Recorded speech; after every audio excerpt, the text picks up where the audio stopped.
తెలుగు రాష్ట్రాల్లో భానుడి భగభగలు ఏమాత్రం తగ్గడం లేదంటున్నారు నిపుణులు. ఈ రోజు ఏపీలోని పలు జిల్లాల్లో వాతావరణ శాఖ హెచ్చరికలు కొనసాగుతున్నాయి. 214 మండలాల్లో వేడిగాలుల తీవ్రత ఉంటుంది అని వాతావరణ శాఖ అధికారులు సూచించారు. మరోవైపు ఒడిశా మీదుగా ఉపరితల ద్రోణి కొనసాగుతోంది. ద్రోణి ప్రభావంతో ఉత్తరాంధ్ర జిల్లాల్లో వర్షాలు కురిసే అవకాశం కూడా ఉంది. దీనిపై లేటెస్ట్ అప్డేట్ మా ప్రతినిధి అనురాధ అందిస్తారు.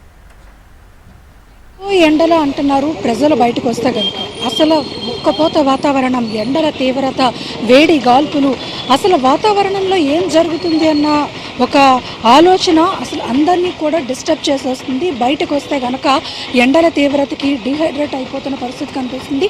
ఒక్కసారిగా నిప్పుల వాన మీద నుంచి కురిసేస్తుందా అన్నంత ఎక్కువ స్థాయిలో ఎండల తీవ్రత అనేది కొనసాగుతూ ఉంది గత కొంతకాలం నుంచి.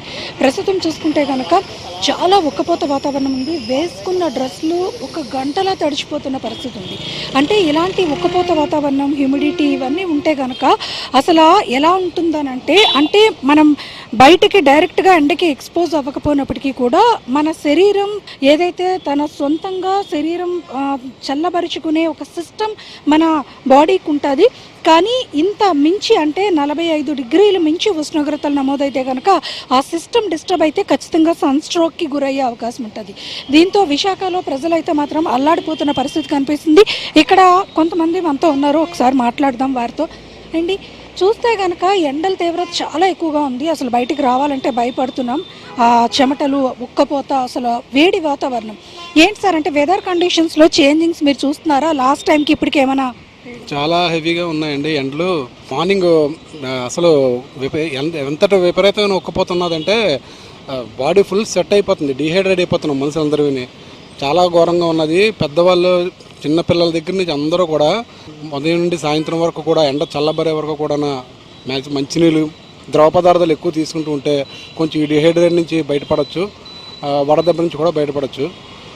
సార్, అంటే ఎండల తీవ్రత అనేది ఇంచుమించుగా అసలు ఆ ఏజ్ ఈ ఏజ్ అని లేదు. అందరూ కూడా, అంటే ఇప్పుడు మనం బయటకు వచ్చి పనులు చేసే వాళ్ళు ఉంటారు, డ్యూటీస్కి వెళ్ళే వాళ్ళు ఉంటారు. అక్కడ మనకి వాటర్ అందుబాటులో ఉండకపోవచ్చు, డీహైడ్రేట్ అయ్యే అవకాశం ఉంటుంది. కానీ చాలా చోట్ల చలివేంద్రాలు ఇవన్నీ కూడా పెడుతున్నారు. సో మీరు సిటీలో అబ్జర్వ్ చేశారా? అవునండి, చాలా చోట్ల చలివేంద్రాలు, మంచినీళ్ళు, మజ్జిగలు కూడా చాలా చోట్ల చేస్తున్నారండి. చాలా సేవా సంఘం వరకు తరపున చాలామంది కూడా మజ్జిగలు కూడా పంపిణీ చేస్తున్నారండి ఎక్కడ పడితే అక్కడ.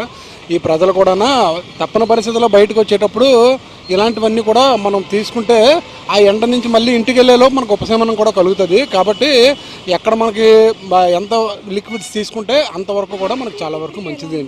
లాస్ట్ ఇయర్కి ఇక్కడికి చాలా పెరిగిందండి, విపరీతంగా ఉంది, వేడి చాలా ఎక్కువగా ఉన్నదండి. ఇది ఇక్కడ ప్రజలు చెప్తున్న మాట ఏంటంటే, లాస్ట్ ఇయర్కి ఇప్పటికీ కూడా ఎండల తీవ్రత చూసుకుంటే కనుక చాలా ఎక్కువగా అనిపిస్తుందని చెప్పేసి చెప్తా ఉన్నారు. అలాగే బయటకు వస్తే డిహైడ్రేట్ అవుతున్నాము కాబట్టి ఖచ్చితంగా జాగ్రత్తలు తీసుకోవాలి. ఎవరైనా ఒకవేళ ఉక్కపోత వాతావరణం కానీ లేకపోతే ఎండలకి కొంత అసౌకర్యంగా ఫీల్ అయితే కనుక వాళ్ళు వచ్చి అక్కడెక్కడైనా దారిలో మనకి చలివేంద్రాలు లాంటివి కానీ ఏదైనా కనిపిస్తే కనుక వెంటనే ముందు మంచినీరు తీసుకునే ప్రయత్నం చేయాలి. ఎందుకనంటే మనం ఇంటికి వెళ్ళిపోతాం కదా, ఇంటికి వెళ్ళిన తర్వాత ఏదో ఒకటి తాగుతాం లేకపోతే తింటాం అనుకుంటే వెంటనే వాళ్ళు కొంత అసౌకర్యానికి గురయ్యే అవకాశం ఉంటుంది. ఇలాంటి చలివేంద్రాలు అవి కూడా సిటీస్లో చాలా వరకు ఏర్పాటు చేశారు. కుండల్లో, అంటే చల్లటి మట్టి కుండల్లో నీళ్లు ఇలా క్లాత్స్ కప్పేసి వాటర్ పెట్టారు, ట్యాప్స్ అయి పెడుతున్నారు. ఈ చలివేంద్రాల దగ్గరకు వచ్చి కొంత వాటర్ కనుక మనం తీసుకుంటే కనుక వెంటనే కొంత ఉపశమనం పొందే అవకాశం ఉంటుంది. ఎండల తీవ్రత నుంచి మనకి మనంగా స్వీయ రక్షణ చేసుకునే అవకాశం ఉంటుంది. ముఖ్యంగా ప్రభుత్వాలు కూడా చెప్తున్నాయి, అలర్ట్స్ చేస్తున్నారు.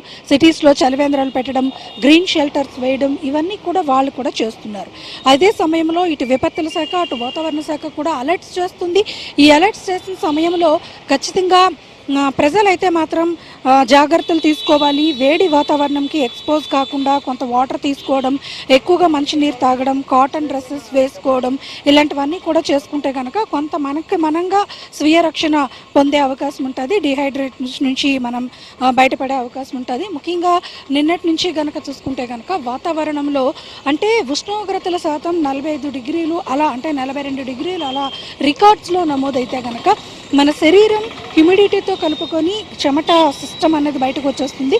దీంతో చెమట రూపంలో మన బాడీలో ఉన్న శక్తి అంతా పోతే కనుక డిహైడ్రేట్ అవుతున్నారు. అలాగే నిన్నటి నుంచి కనుక చూసుకుంటే వడదెబ్బ మరణాలు కూడా పెరిగాయి. ఇవన్నీ కూడా మనం కంట్రోల్ చేసుకోవాలి. మనం ప్రస్తుతం ఉన్న వెదర్ కండిషన్స్ నుంచి కొంత ప్రొటెక్ట్ చేసుకోవాలి అని అంటే మాత్రం ఖచ్చితంగా ఎండలు ఎక్కువగా ఉన్న సమయంలో బయటకు రావద్దు. ఎవరైనా వచ్చిన వారు ఉంటే కనుక వారు తగిన జాగ్రత్తలు తీసుకోవాలి. కాటన్ డ్రెస్సెస్ లాంటివి వేసుకోవాలి. అలాగే వాటర్ ఎక్కువగా తీసుకోవాలి. ఒకవేళ ఇంకా ఏదైనా అసౌకర్యానికి గురైతే వెంటనే వైద్యుల్ని సంప్రదించాలి. ఇవన్నీ కూడా ఖచ్చితంగా ఈ ఎండల సమయంలో చేయాల్సిన ప్రాథమిక అంశాలు. లేదనంటే మనం ప్రాణాపాయ స్థితిలోకి వెళ్ళే పరిస్థితి ఉంటుంది. అందుకని అందరూ కూడా అలర్ట్గా ఉండండి. బయటకు వచ్చేటప్పుడు జాగ్రత్తలు తీసుకోండి. వేడి వాతావరణం కొనసాగుతుంది. వెదర్ రిపోర్ట్స్ ప్రకారం చూసుకుంటే కనుక ఈరోజు కూడా దాదాపుగా 214 మండలాల్లో వేడి గాలుల తీవ్రత కొనసాగుతుందని వాతావరణ శాఖ అలర్ట్స్ ఇచ్చింది. కాబట్టి ప్రజలందరూ కూడా జాగ్రత్తలు తీసుకోవడం అయితే మాత్రం తప్పనిసరి అవుతుంది. So Vizag public be alert. Video journalist ధనుష్తో అనురాధ, HM టీవీ, విశాఖపట్నం.